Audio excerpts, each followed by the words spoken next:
Hello, everyone. This is JD Calderon with Indy Comics Explained, and in a few minutes, I'm going to bring in my guest, Chuck Pineau. But first, I want to show everybody something. I got these today in the mail. Look at that. Battle Badgers by Steve Sims. This is coming out of the UK. Awesome looking book. Fantastic. Beautiful artwork. Look at that. Great stuff. You can find them on Facebook. And I mean, yeah, just look under Battle Badgers. Do a search on Facebook. The book is awesome.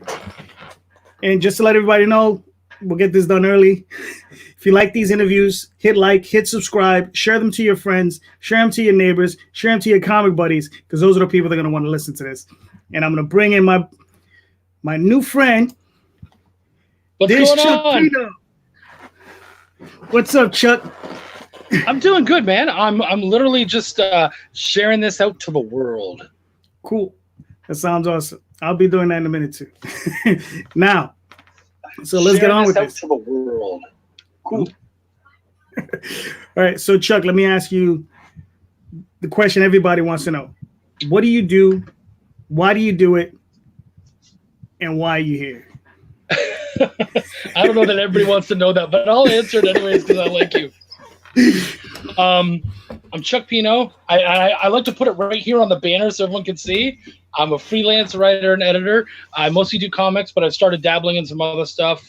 Just did I did an audio drama, which the season finale drops tomorrow. So really excited about that. But, have a lot going on. I'm also an indie comic reviewer, so I have my own YouTube channel. And I think a lot of us recognize the idea that you have to keep that face up. Everybody, like if you want people to know you, you might need to do more than just write. So I also talk about other people's projects and books that I really love. So that's me in a fairly big nutshell, like a walnut.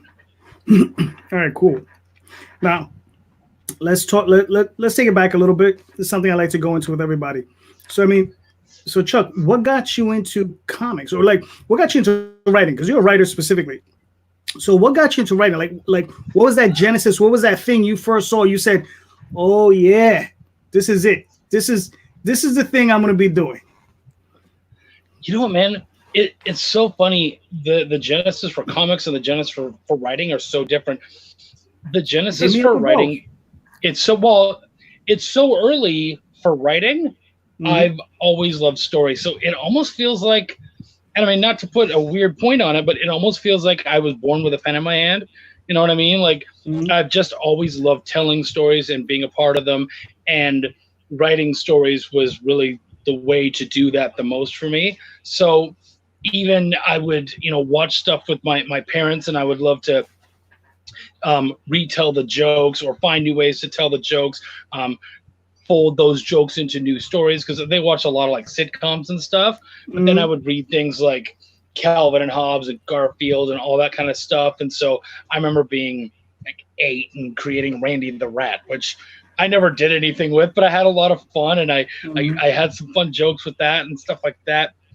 For comics was neat. I remember being again really little, and my grandparents had foster kids. And so while everybody was out doing their own thing, I went up to my foster brother's room, and he had a bunch of comics there. And I went in there and I started flipping through his comics, and I read them. I must have been, I know my grandfather passed away when I was 9, so I must have been like 7 or 8. And so I'm flipping through these comics and stuff, and I read my first X-Men. Now, the crazy story about this is that even from that age, the only thing I remembered is that there was this one really lame joke, and it was really lame even for me at 7. And it was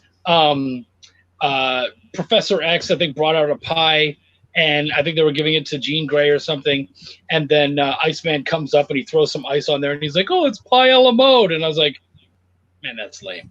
And even at 7, I felt like that's really bad.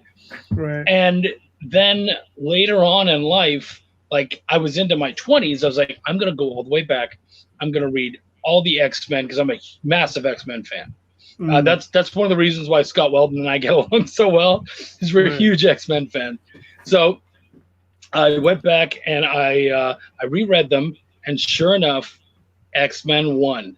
That's where that joke was, and that's the first book that really got me into comics. And I was like, okay, that's nuts. That's pretty cool. So turns out that the very first X-Men is what got me into it. Gotcha. All right, cool. Now,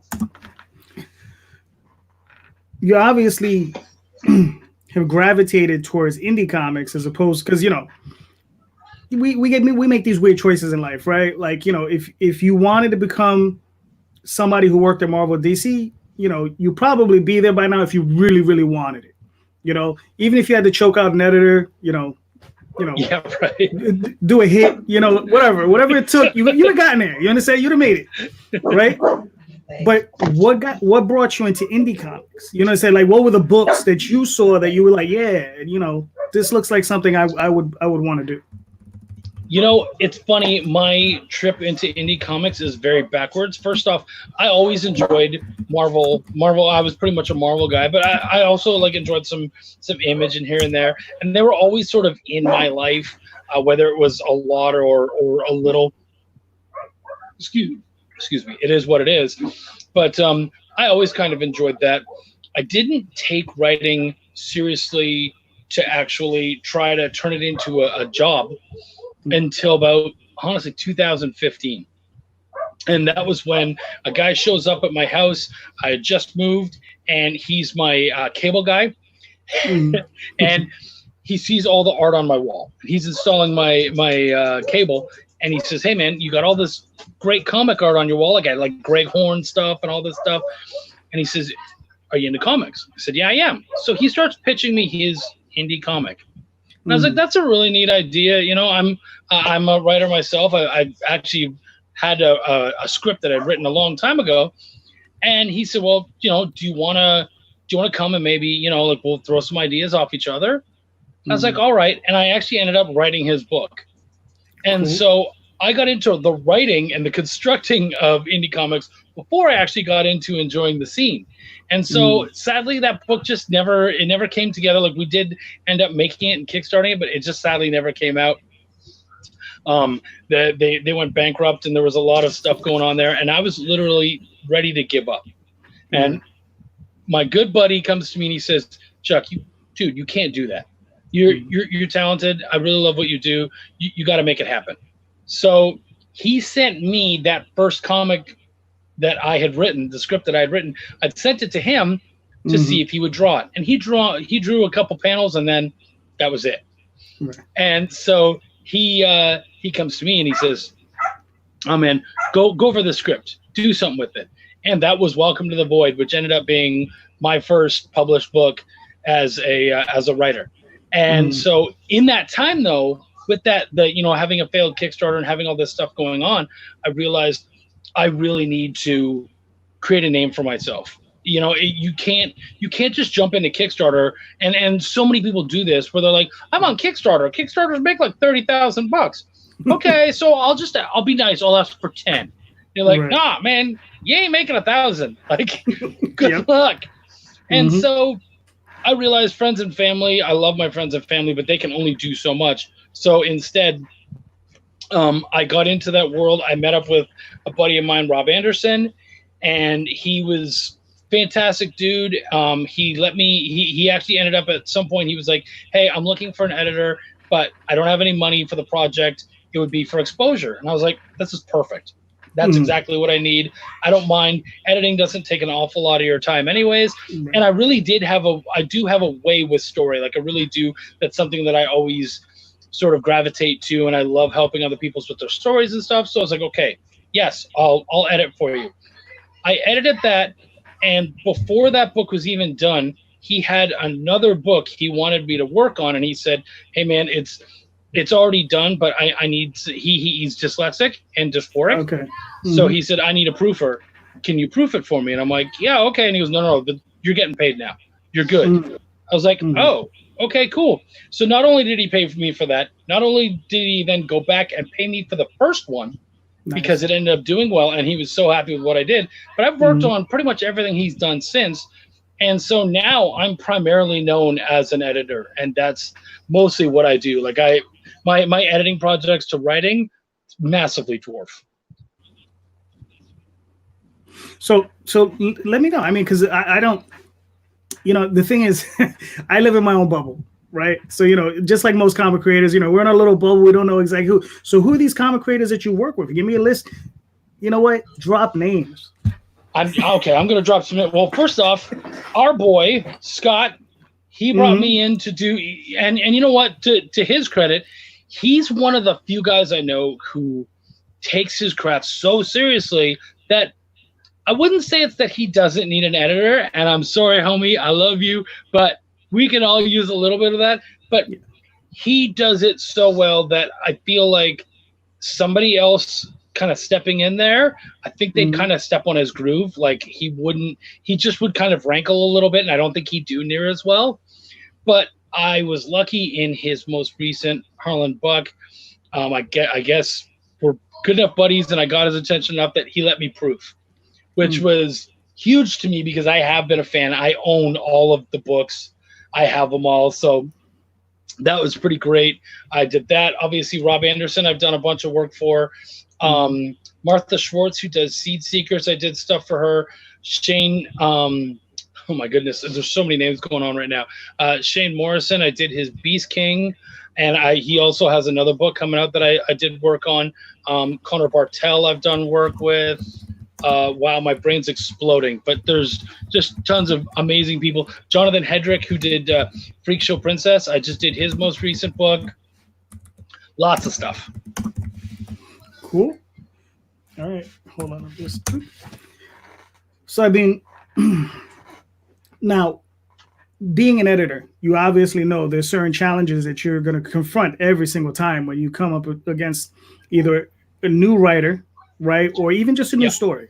Now, what are the things that you see commonly? Like, what are the common factors that you see that where writers, young writers, or just new writers are having real issues? And things that, just maybe common tweaks that they can do just to, help them out. Yeah. So, and that's a good question.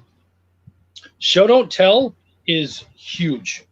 And the thing about that is that don't tell me what your character is. Don't, I have so often people like, this guy's awesome. This guy's strong. This guy's, no, don't do that. It doesn't mean anything. We need to see how they are that. It adds a subtlety to your book, but also it becomes more believable. Because let's be honest, the people who walk around and they tell you how good you are or how awesome you are, usually kissing your ass. And so they don't really mean it. So if you really are a good person or you really are super strong or whatever, we need to see that so that those people, so that we know, okay, cool, this isn't just crap. This is actually the real thing. That's the first thing. The second thing is, and especially with this modern writer, we love these high concepts. We want to screw with you and twist you and do all that kind of stuff. And that's great. But if your reader's not following along, you're done. And so the problem is that they have all these layers and they don't recognize that, like, whoa, if I miss one of those layers, I'm lost. And your high concept, your amazing twist at the end will mean nothing. And so you kind of have to bring them back down to earth. And they're like, well, you're simplifying it too much. And I'm like, no. Trust me, as a reader, this is what, they're going to need to see certain things. They're going to need to understand certain things. And you can't just, I've had people where, this one certain trinket was very important. So they make sure that it's in the background all the time. But I'm like, dude, no one's going to notice that trinket. You actually, like, that thing needs to be made important. So someone needs to handle it or touch it, talk about it, or even just at some point have a little inset panel where we focus on it while somebody's talking so we know, hey, this thing is important. It's like, okay, great. Now we understand that that's a MacGuffin. We get that it's important. And we don't need to know why yet. We can find out later. But at least we know that it's there. Because if you suddenly make that, like, like say we got like a gem or something, and this gem comes up at the end and it's like the all-powerful amazing thing, and we have no idea what that thing is or that it was even in the background, you completely lost your audience. And now they're going to have to go back and read it. And the thing is that you want people, if they're going to go back and reread, you want people who got everything but are afraid they missed something, not people who read it and went, what the hell just happened here? Did I miss something? Yeah, you probably did, or they didn't include it, and they're probably not going to reread it. And I'll tell people, the last thing you want is for someone to stop or someone to feel like they have to read it again to get it. If they can't, get the main idea on the first try, you lost them. Yep. Now, again, with the editing and the writing thing, right? Now, when you first approach someone, and I don't know, do you work with people well, obviously you construct your own stories, right? So yeah, how do you work on your stories? Do you, like, there's some people, like, I believe there's a saying they call them pantsers or plotters, where you sit down and you write by the seat of your pants, right? You just sit down and you just like bam, bam, bam, bam, bam, bam, bam, bam. You don't do any, you don't need to do any layout, nothing. You just attack the page. Then there's some people who sit down and they draw graphs and they're like, they get a huge timeline and they're like, okay, this happens here, this happens, people do things differently. So how do you go about it? How do you suggest that you do it for yourself? Because everybody's different. You don't want to make a blanket statement as far as like, Yeah, everyone is different. I will tell you that if you're asking my personal opinion, yes, the plotters will always win over the pantsers. And the reason for that is that the plotters will probably get it in a lot fewer steps, whereas the pantsers are going to fly through and they're going to be like, I have a good book. And it's like, no, you have a book. Now we got to go back and make sure you hit everything and all that kind of stuff. So there's a better chance that you miss something, or that and especially if it's a one shot, it's a little easier to do the by the seat of your pants thing. Right. But if it's a series, you need, like, I really tell people, you need to have an outline. And it doesn't even have to be anything huge like the graphs and that stuff. I don't tend to do that. Like, I have mad respect again to bring up Scott Weldon. I know he's in the chat, so I'm just going to name drop the dude all the time. We'll get his ego going. But like, he has all of his pages already like thumbnailed out. Like, he personally thumbnails them out and has that set up. And I'm like, yeah, no, that's like a whole other level, and I respect that. To me, I want to have yes, Scotty, you know me. But what I like to do is I like to have, first off, my arc set up. What is that going to look like? The 3, 4, 5 issues, whatever that is. What is my beginning, middle, and end? What is each book going to be generally in? And I'll say that usually for each book, if I'm talking about the arc, it's going to be like a paragraph or two. So I know the main things that need to happen to bring those all together. And then I will do an outline for issue 1. And this is what issue 1 has to do. These are the main points it has to hit in order to build up to what we need in the next couple issues. But again, that's like half a page at the most. Like, I don't go too crazy into it because I want to leave myself open to improv.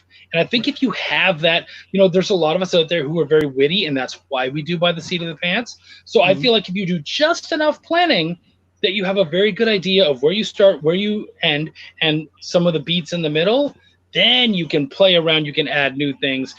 Because the problem is, if you add these new things and they completely change what that ending's about, like, all that planning you've done has really messed things up. So at least I like to do that a little bit of both.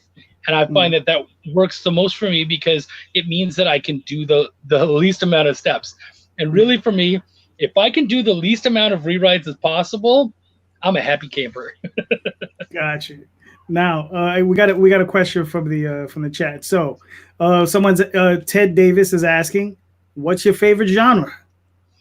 I wear this one on my sleeve, and I'm a fantasy guy. I am 100% a fantasy guy. Lord of the Rings, The Hobbit was probably one of the first things I read, and then getting into like guys like Terry Brooks and all that kind of stuff. Like, just I'm a huge fantasy fan.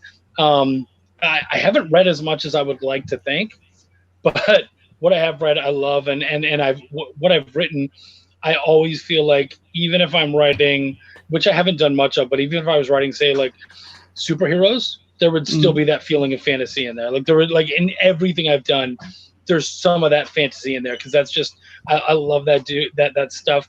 I love, like, I love the early Star Wars.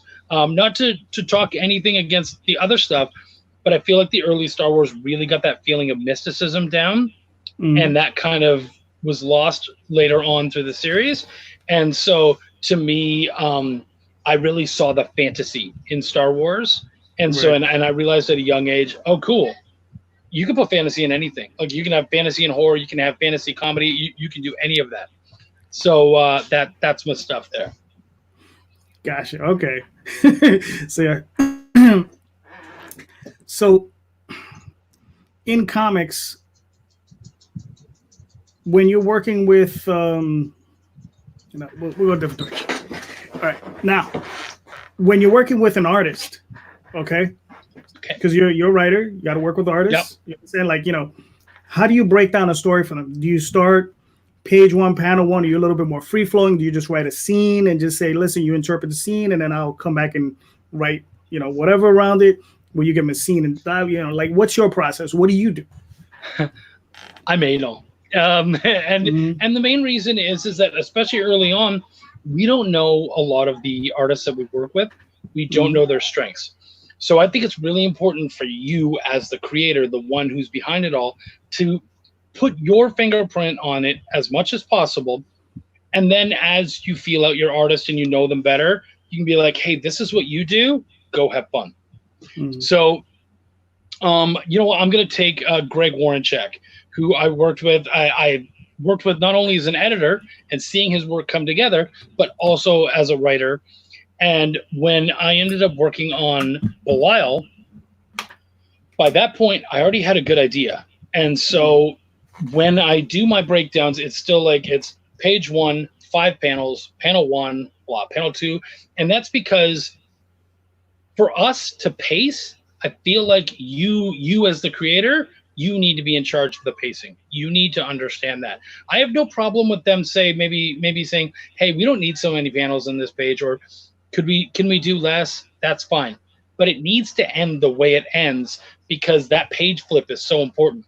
And people forget that a lot. But that final bottom right panel is so important, because it should basically say, turn now for more awesome. And that's what it should pretty much always say to everybody every time.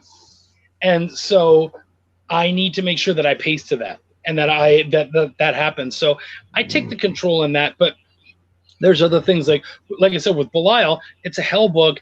That's not necessarily my strength, but he loves the dark stuff. Right. So then what I did was I was like, cool, I'm not going to tell you what the characters look like. I'm going to give you an idea of their attitudes and what they speak like, and maybe just a very little bit, and I'll let you go to town. And he had so much fun, and he made stuff that I couldn't dream of in my craziest dreams. So that worked out so well. And even now that we're scripting 2 and we're working on that, it's going to be one of those things where it's like, again, I'm not going to describe these characters very much.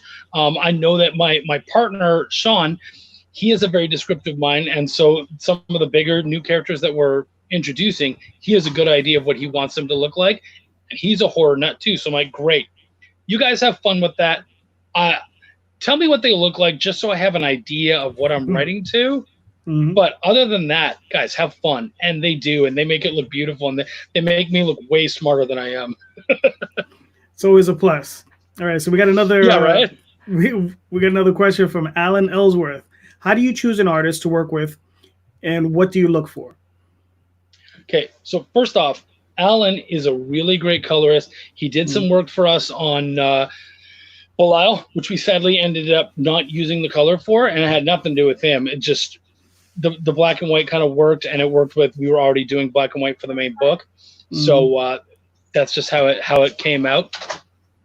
But now I'm working on a short for a really cool thing called Cthulhu Invades Oz. And I brought him in as a colorist. And he just recently, I believe, went to school for graphic design. Mhm. And his work blew away the other work that he did. And it's not even that the other work he did was, oh yeah, you did the cover too, didn't you, Alan? That's right. Mhm. He did the colors on the cover. That's right. But the recent work he's done, it's just amazing, and it blows it away. So I wanted to give some love out to Alan. As far as choosing an artist, I want to see your style. I want to know what you're good at. I really feel like anybody who's just like, hey, I need an artist. This is how much I've budgeted for. And if someone says, yeah, I'm a good artist, here's some of my pictures, and you just take them, oh, you're really selling yourself short. And I think both of those people are selling themselves short. It's nice to be able to work in a lot of different genres and a lot of different styles and whatnot, but you should have a good idea of what you're getting into, and you should be passionate about it. And the nice thing is that Greg, when he worked on Belial, he was passionate. You can see it on those pages. Everything's so animated and fun, and he just had a blast with that whole project. So having him was terrific. Whereas you might have someone else who, you know, their job is, it's just a job. That's how they take it. And it's like, okay, cool. You're talented, but I want you to care. Right. And I want to see it on the page. So also being a part of the community, talking to people. Hey, have you ever worked with this dude? What's he like? What were some of the pluses? What were the minuses? You know, we're all in this. It's a big community, but it's also a little community. You know, like stuff gets around quick. And so if they're not good to work with, I'm going to find out pretty dang quick. So, yeah. All right. We got another one from Wendy Gale. Sorry if I mispronounced that. What's the favorite? They're not sure if you want to, but what's your favorite writing that you've done in comics or otherwise, whether it be, I guess, prose or, even screenplays and that sort of thing? So what's your favorite works? No, I love that. Woman, you're mean. So the funny thing is that, just so everyone knows, so I pull back the curtain. That's my wife. And we've been writing together. Literally, we got together as writers on the internet in 1999. She was here in Texas and I was in Canada. And we ended up getting together and we got married at the end of 99. Like, we just fell in love and got together right away. So, that's mean because she's seen my writing all the way through. I have a couple things. We had this internet game that we created that we're now turning into a comic, and it was called Visible Dreams. And what was really neat is that it was role playing. So everything that you said happened in threads, almost like the way we talk and comment and stuff on Facebook, like a bulletin board style sort of thing. Okay. And so people would describe what they saw, and then the moderator would come in and tell them what their actions did. And I created this huge battle in this city, and I had drawings of the city and where everybody was, and there was about four or five different threads of people fighting that were all happening at once. And so different groups could hear different things or see different things happen from other threads. So if somebody launches a fireball in the air, somebody else on one of the other threads is going to see that and be like, oh, what's going on over there, And so just having to calibrate that and work with all those writers, I think that was that was easily anywhere between 10 and 20 writers and different characters and whatnot. And having to work with all of them at once and create this ongoing story that kept everyone excited and also really kept challenging them and me. That was really huge where that was concerned. So that's one thing. But for comics, it was more than, so Wendy says it was more than 20, and she's more likely to be right than I am. But it was a lot, and it was a lot of work. And I remember every night I'd be like, oh, I love it. This is awesome. So there was that. But if we're talking about comics, you know what? I love my comedies. Like I said, I grew up with comedies, and it would have to be Belial. For me, Belial, that first issue, it's funny, I think there's some moments of poignancy that people don't necessarily pick up on right away, but they're definitely there. I feel like Belial has a bit more heart than people notice right away because he is the creator of hell. Mm. And yeah, I think that I paced it very well. It came together very well. I'm really happy with that one. But I'm always working really hard and trying to create new things that excite me. Like I'm doing this little 4-page short right now, and Right. I'm doing things with panels and stuff that I've never seen or thought of before. And so I'm like, oh man, right now it feels like this could be one of those, you know, in that little list of best things I've ever written. But it will really come down to execution. Like if I just wrote something and the artist can't get around it because I've been too weird and it just ends up in a muddled page, then it's not one of the best things I ever wrote. Right. So it sounds like, okay, so you just got into comics, what, 4 or 5 years ago, right? Yeah. Now, but obviously you've been writing for a while, so you've been primarily writing prose. Mm-hmm. So that being the case, because I've written prose and I've written, you know, comics, obviously.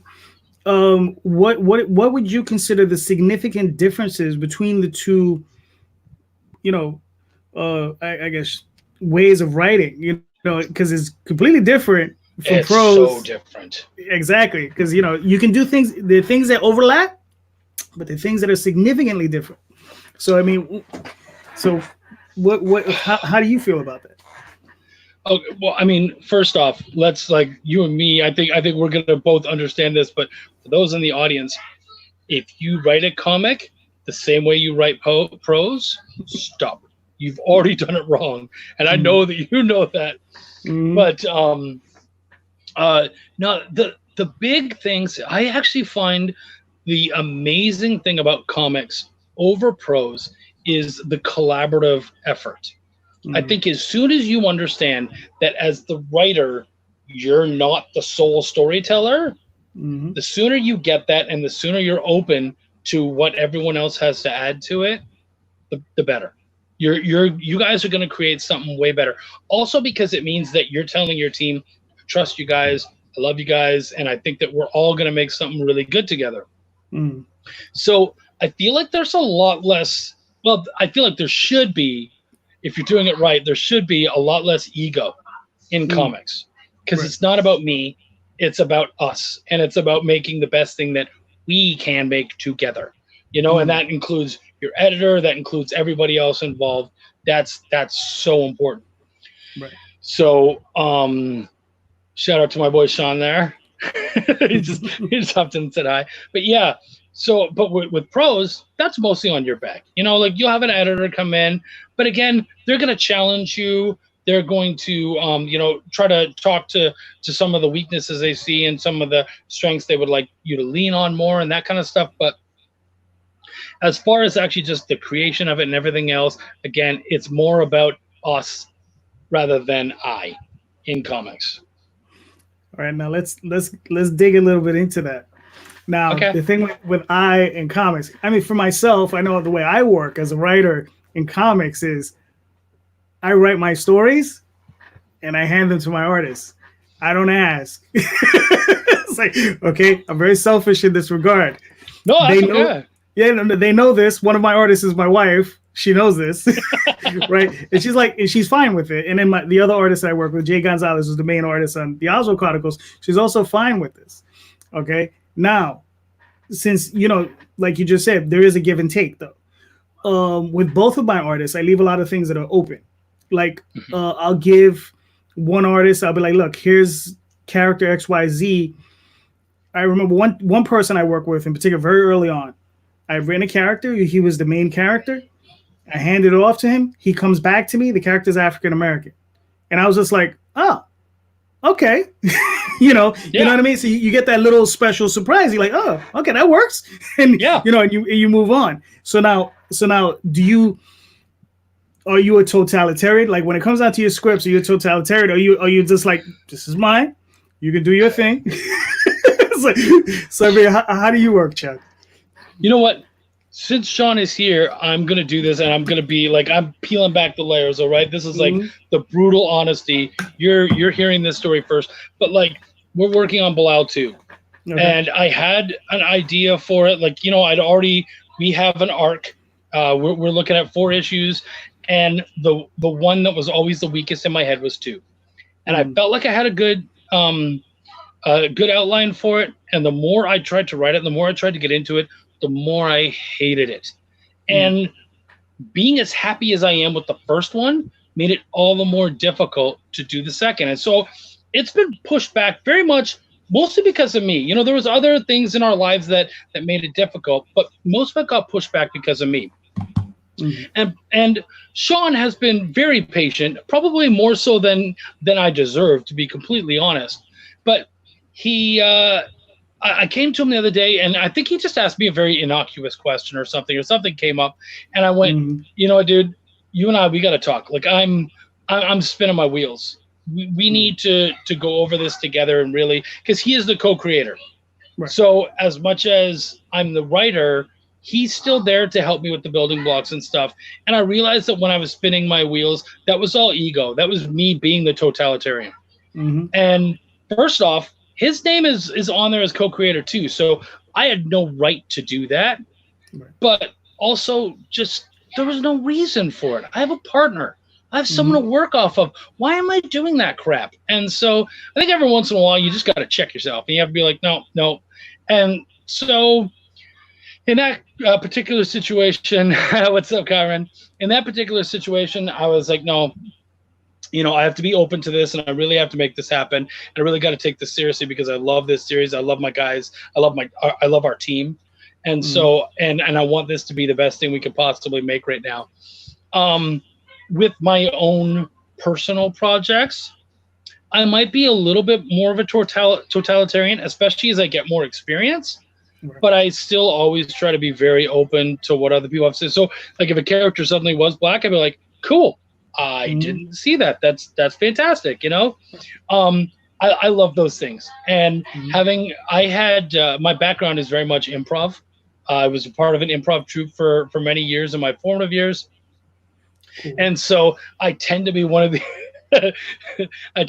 these guys who likes to play the game yes and that's a game that we play a lot in improv, where rather than saying no, you just have to accept everything that comes up. So if someone says, hey, now this guy's green, you're like, yes, it is, and this, and you just have to roll with it. If something's ridiculous, I'm going to call it out. But if they bring up a really good idea and we can play with it, yeah, man, I'm totally down. Speaking of Kyron, who came in, of course, he made his little joke.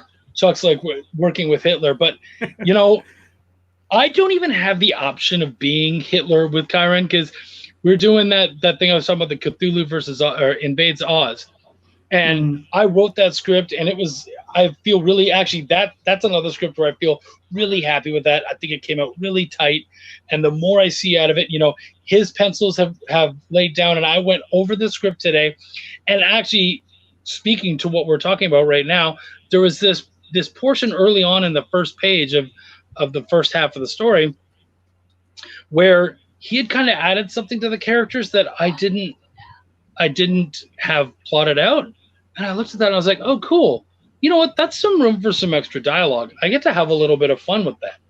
And so rather than getting in touch with Kyron and saying, yeah, that's not what I wanted, because their mouths were open and they were kind of excited. And I was like, I could tell them to shut their mouths. It really is that easy for me, but it's not that easy for him. What can I do? How can I utilize that?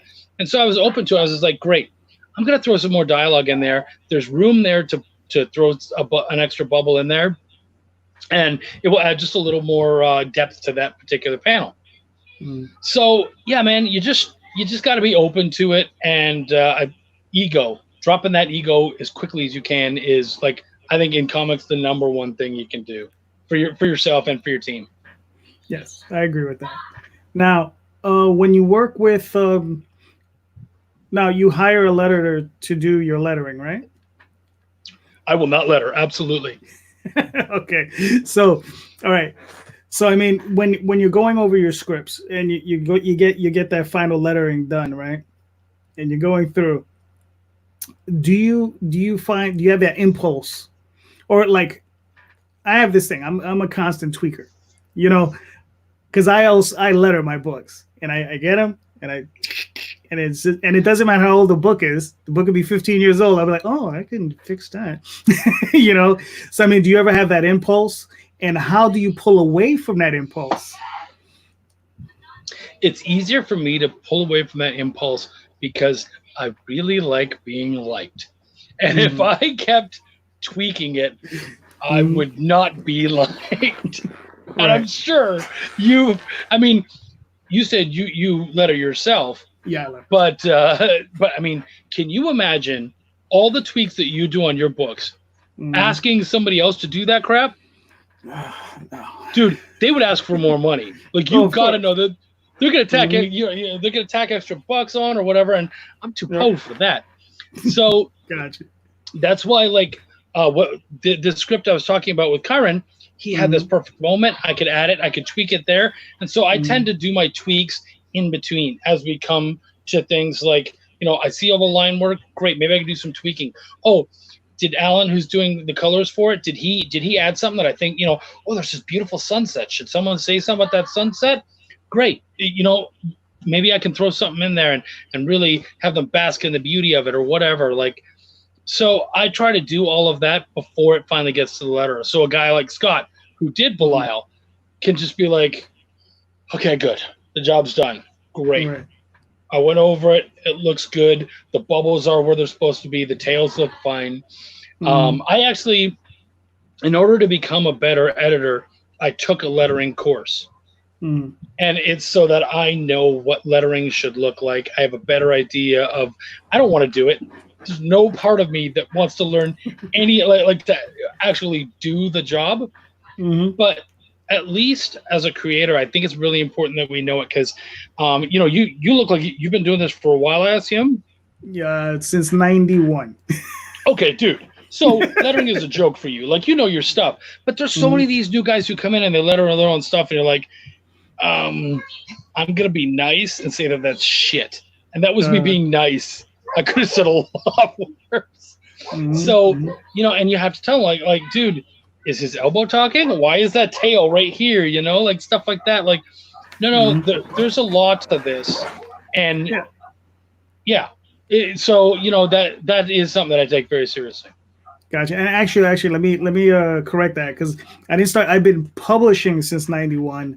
I started lettering probably about 10 years ago. But I've lettered like over 900 pages. It's but even in publishing, I'm sure you were learning about lettering and you knew to call someone. Yeah. So that, I mean, that's something that we need to all take more seriously. And I hate that the reason why most people learn to letter is I don't have a lot of money. Yeah, right. You and everybody else, man. But unless you're actually willing to go learn all those tricks and really find out what that page is supposed to look like when lettered properly. Because, man, you could have the same page and the same beautiful art. But if it's poor lettering, it's good. No one is going to notice that art. And the thing I like to say, and I think a lot of us say it, is you shouldn't notice the lettering. Like you should just flow through that page and be done. And man, that was great because they allowed you to do that. If at any point you really notice the lettering, they probably screwed up or they did something really cool that you've never seen done before. And you're like, oh, that was a technique. Okay. Yeah. But yeah. That was strange and unusual. But yeah, I'm right? the same way. Lettering should be invisible. It's kind of like makeup in a movie. Shouldn't notice it. It's just there. You know, it's just is there. All right. So tell me, I mean, because I know you're working on Belial, and then you were mentioning Cthulhu and Wizard of Oz. How many books are you working on currently? Like, you know, that you're working on as a writer. Like, how many books are you working on currently? That's great. So I have the Cthulhu Invades Oz short. I have Belial. I have Belial 2. I have the next Welcome to the Void. I have a short for my wife, Wendy Gale. She has a book, and it's a series that actually runs out of the role-playing game that we created, the one I was talking about earlier. The series is called Viscarian Tales. And so someone actually met up with somebody on one of the Facebook groups that I'm a part of. And she asked one of the questions I almost never hear anyone ask.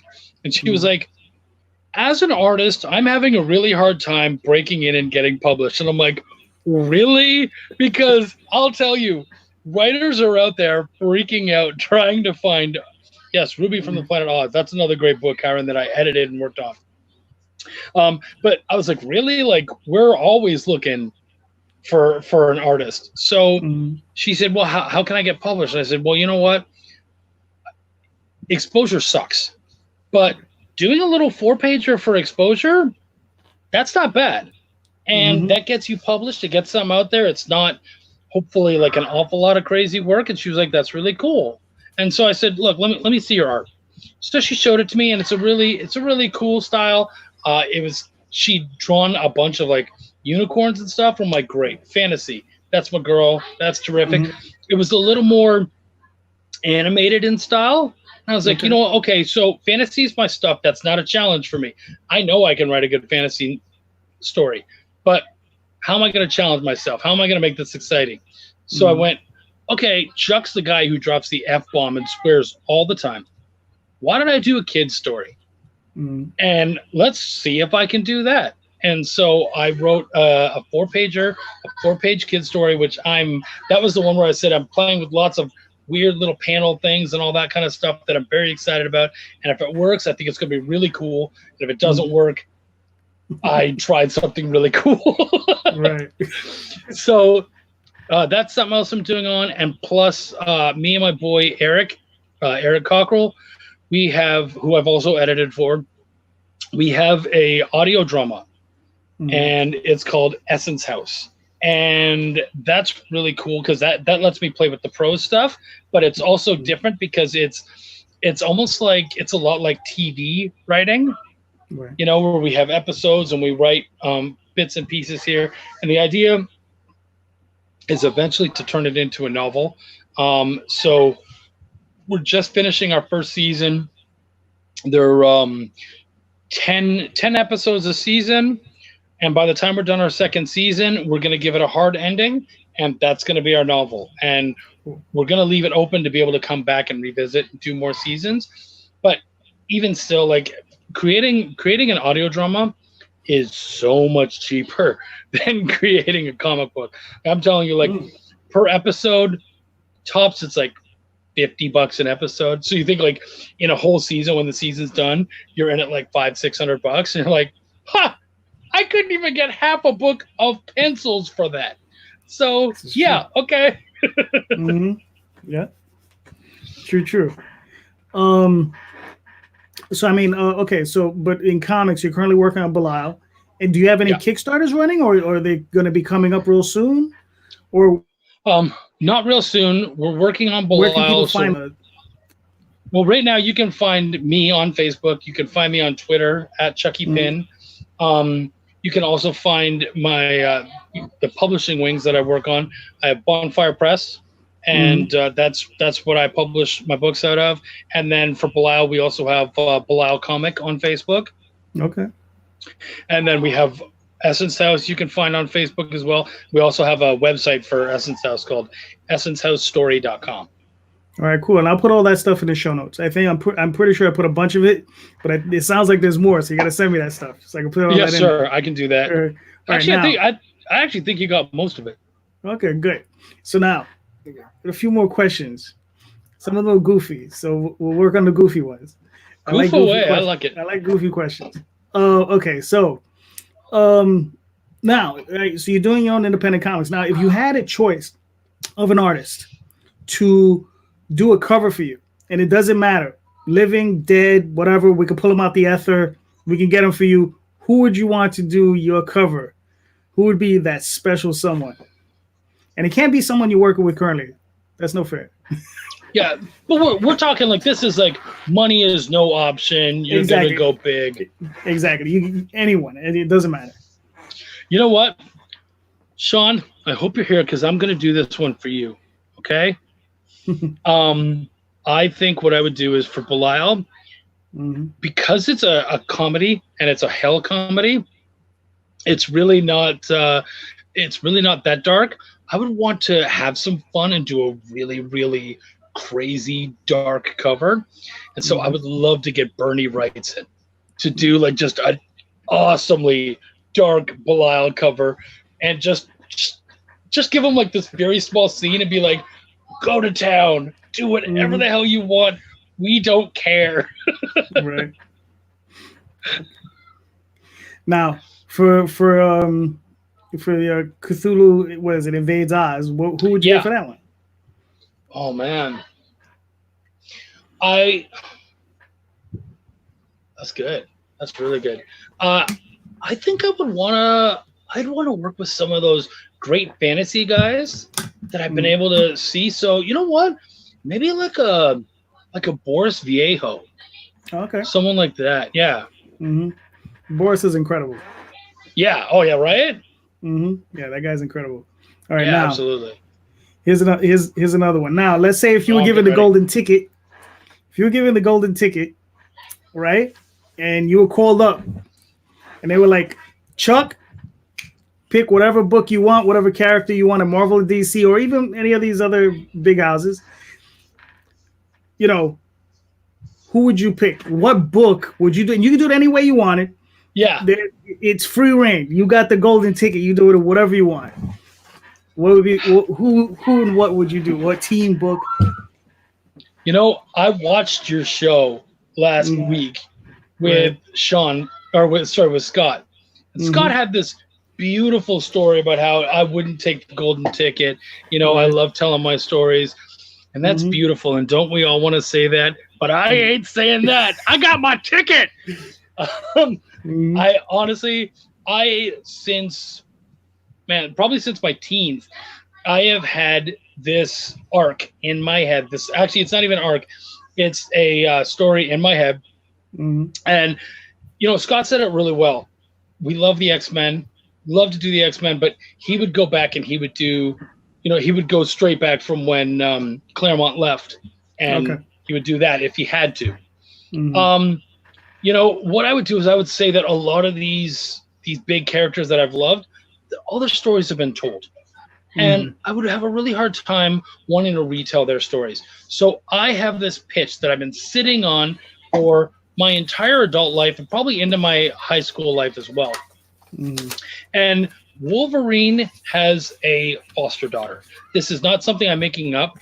For those of you who do not know, her name is Emiko. He has a foster daughter that he ended up saving her like way back in like Uncanny X-Men 140 or something. I think it was like 143 or something like that. And so in the Wolverine comic with, I believe it was Larry Hama was writing it, he ends up going right around, I think it's like issue 80 or something like that. He ends up going and he ends up helping her and taking her away from these terrible foster parents, and he gives her to Yukio. And Yukio ends up being her foster mother. And I thought that was really beautiful, and I really liked their relationship.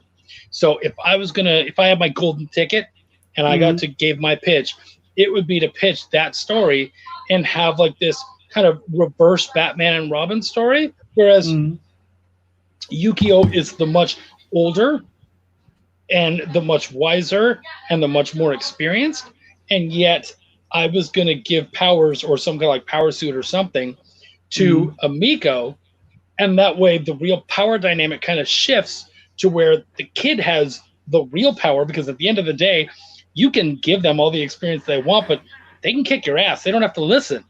Right. And so I really love the idea of kind of doing like a reverse power thing and playing with those two characters, because I feel like we have too many of these like man takes care of boy and all this kind of stuff. And I love the idea of these two strong women having this really interesting relationship, this kind of like surrogate mother-daughter relationship, and really being able to explore that, but also be able to explore the power dynamics that would go with that.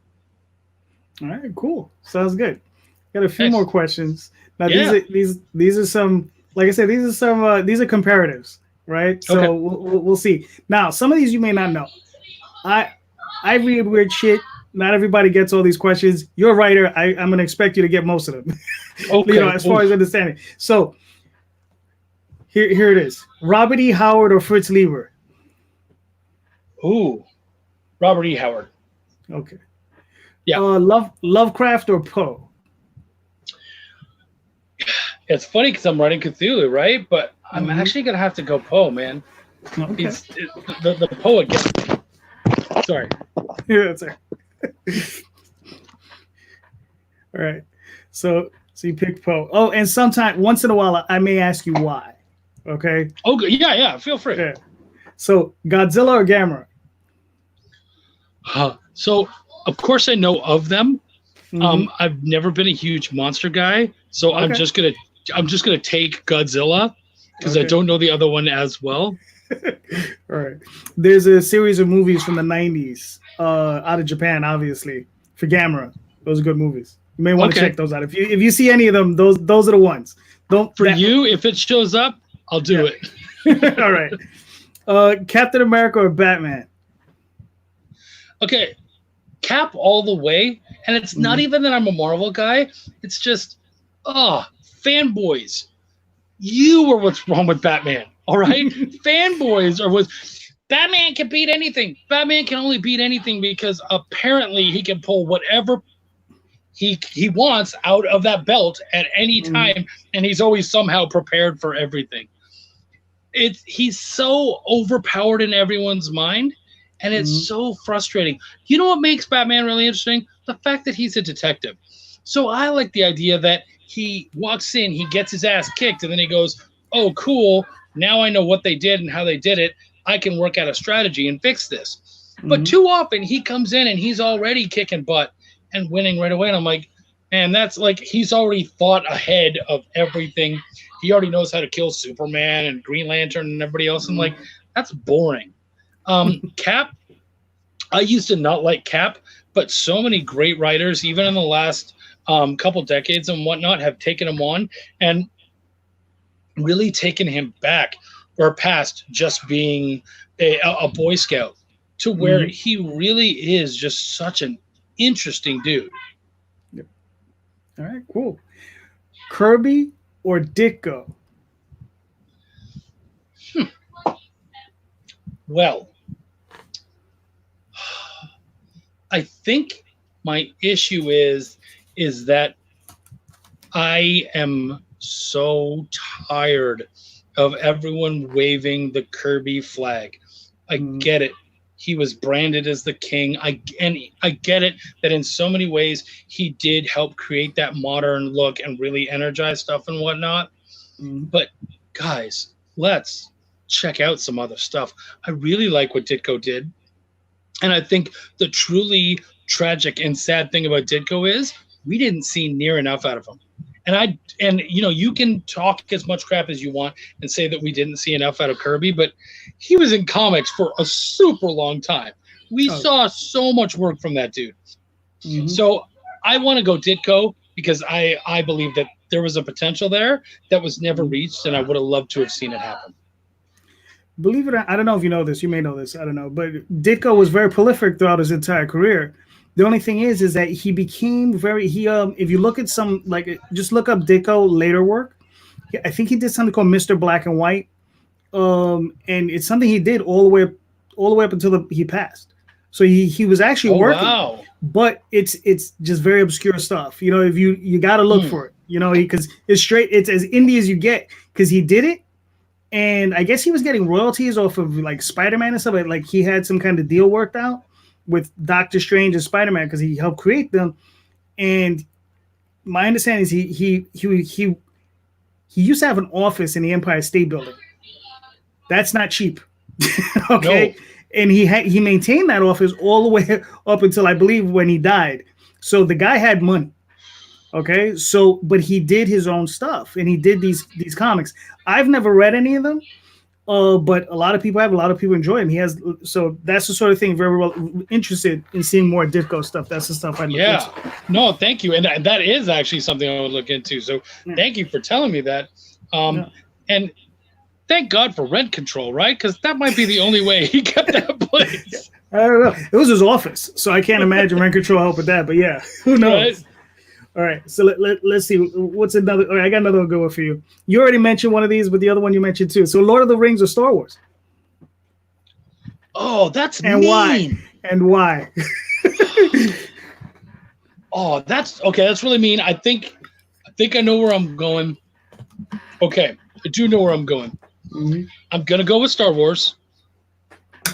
Okay. The reason I'm gonna go with Star Wars is that George Lucas created a really beautiful world, Mm-hmm. and luckily he has let a lot of talented people play in that world Mm-hmm. and do some really good stuff. Guys like Dave Filoni, holy crap, that guy Mm-hmm. can write and he can create, and he's just made some amazing stuff in that world. And George has just helped to guide him, and that's what George is really good at. Mm-hmm. There's a lot of stuff. The more that I go and I find out about the Tolkien universe, the more I don't like it. Really? Okay. Things like, okay, so did you know that Gandalf is actually a demigod? Oh, I didn't know that. No. Yeah, that sucks. Mm-hmm. It sucks because if Gandalf was a human being, he is such a stronger, better character. But the fact that he was around in the Silmarillion and he was around for so many years, and mages are basically these demigod creatures, that totally sucks. It takes away his strength of character, because it's kind of like, in my mind, like a Superman thing, where it's like, well, if I can't die, and let's be honest, yeah, okay, he did die, but not for very long, folks. Mm-hmm. You almost don't want to believe that happened. Yeah. But if he can't die, it really takes away from the character a lot, and the strength of that character and the choices that he made. Attacking the Balrog. If a human being attacks a demon that huge, you're like, oh, the balls on this dude. But a demigod like Hercules does that, and you're like, yeah, that's his job. Mm-hmm. And so, to me, learning that, like, and that's stuff that I learned even just like in the last decade or so, kind of researching and learning about it. And I've kind of stopped myself and just said, you know what? I don't want to know anything more about that universe, because the more I find out, the more I'm kind of unhappy, and I don't want to distaste for it. So I'm just going to enjoy the stories I've enjoyed and leave it at that. But Star Wars, I'm still watching more, and I'm still excited for more. I watch the cartoons; they're fantastic. Gotcha. All right, cool. Firefly or Farscape? I wish I'd seen more Farscape, because so many people had some good things to say about it. I did watch Firefly. I enjoyed it, but I didn't like it on the level that everyone else did.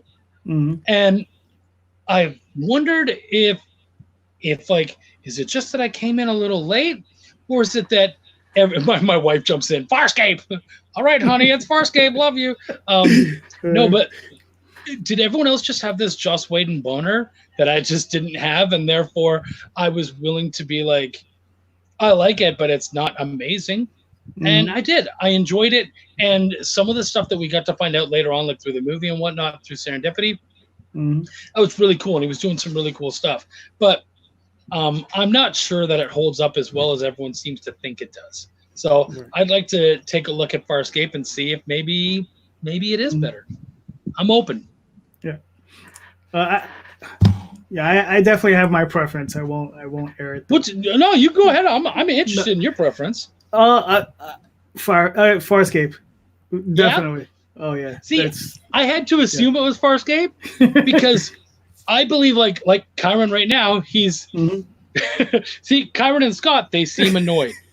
So if they were asking the questions, they wouldn't even mention it, because they'd be like, Firefly beats everything. So it's like, okay, punk.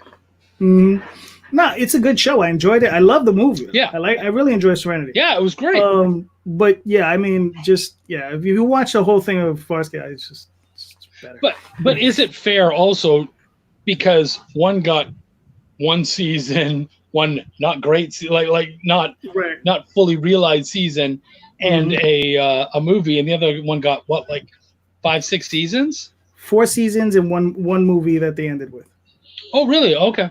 Yeah, because the guy they had originally intended 5 seasons. Sci-Fi Channel, being what it is, killed it at season 4, and there was enough. I guess the fans and everybody, rallied, and they were able to get the movie done, which tied it all up. So, yeah. All right. So I'm gonna hit you with a couple more of these, and then we can call it a night. But all right, here we go. Good, because I'm getting totally shit talked in the chat right now. They're on me. I'm in trouble, buddy. I need you to have my back. Sandman or Swamp Thing? And we're talking about Alan Moore Swamp Thing. Just to be clear.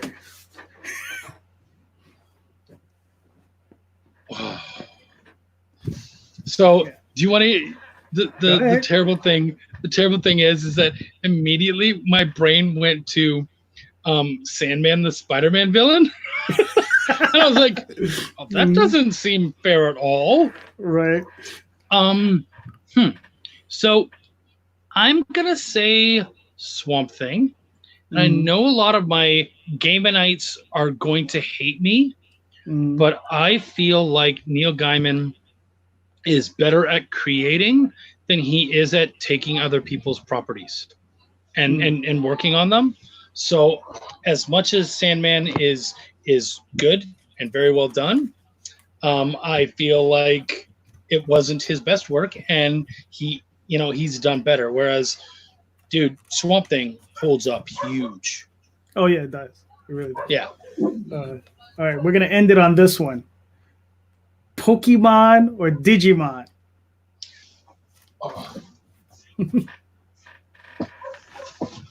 My wife and I, we've been together for 20 years.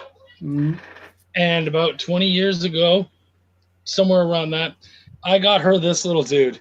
And this is Patamon. And he's like literally like 20 years old. He's got no stuffing or anything. Like we've still somehow in like dozens of moves, moving from Canada to the US, he's still here. And there's a lot of awesome stuff that we've lost along the way. Somehow that little guy survived. I still probably wouldn't pick Digimon. I love that character. And actually, no, to be fair, I like the characters more on Digimon, like that team aspect and all that kind of stuff. Yeah. But Pokemon, dude, Pokemon as a brand is brilliant. Like, let's just be honest. So for writing, I would say Digimon, but for a brand, Pokemon just they really knew, hey, how can we sell a crap load of stuff? We'll do 150 characters every season. Okay, if you can churn that out, good on you. And they do it. And kids buy them. I have kids. I'll show my kids random friggin' Pokemon. They're like, oh yeah, he was from season 4 and he was in this one. And you're like, dude, like, well, it's not that much. Yeah, it is. You're talking like 1,000 Pokemon. You're ridiculous. Now go do your homework and remember that crap. All right. So Chuck, so we're coming up on the end of this. So Chuck, is anything, I always like to ask this question. Very few people will say anything, but is anything I didn't ask you that you wanted me to ask you? Or I don't know about asking, but I would like to make a statement. Go for it. And it's not a political statement because, you know what, I don't think that I think that if you have any politics or beliefs, just put that stuff into what you do. But I think for what we're doing in the comics world, I think it's very important for us to all understand what matters most to us. I think you have to understand, there's been this kind of discussion lately about, are indie comics an industry or are they a community? And my answer is always, they're both.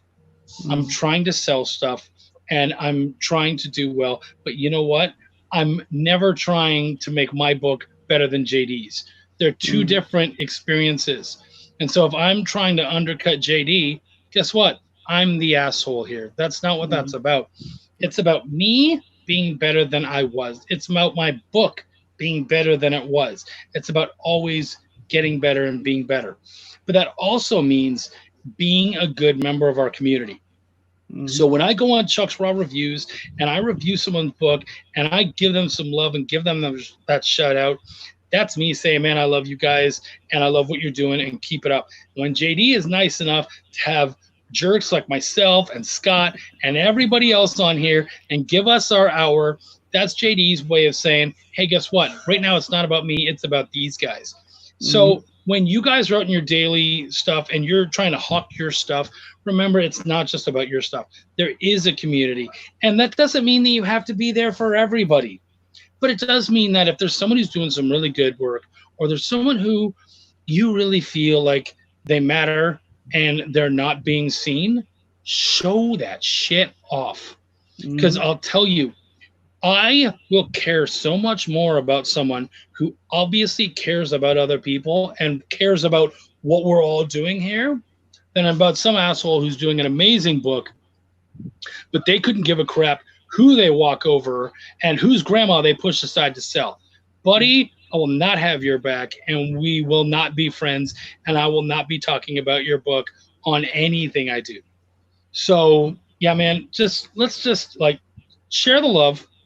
I'm going to share this, not just because it's me, but also because I like what JD's doing. I appreciate that he's out there giving us all a space to talk about our stuff. And please, I talked my butt off about Belial and all my other stuff. But is your book Tales of Oswald? The Oswald Chronicles, and then the other book is Tall Tales. Okay. So the Oswald Chronicles, I believe actually I backed that on Kickstarter at some point. Okay, Did you have a Kickstarter for that? I've run 16. Okay, so I'm pretty sure he did, because I do remember that book, and I'm pretty sure I have a digital of that somewhere. So I appreciate you guys coming out and talking to me and listening to JD, but please, can you also check out his stuff? Because they're putting out really good stuff too, and they've also been nice enough to give all of us some time. So much love to you, man. I appreciate you having me out. Thank you so much. So thank you very much, guys. Chuck, you're awesome. Thank you, everyone. So, like Chuck said, hit like, hit subscribe, share it out, and support your indies. All of them. Yep. Take care, guys. Thank you, and I'll be talking to you soon. Thank you. All right, bye.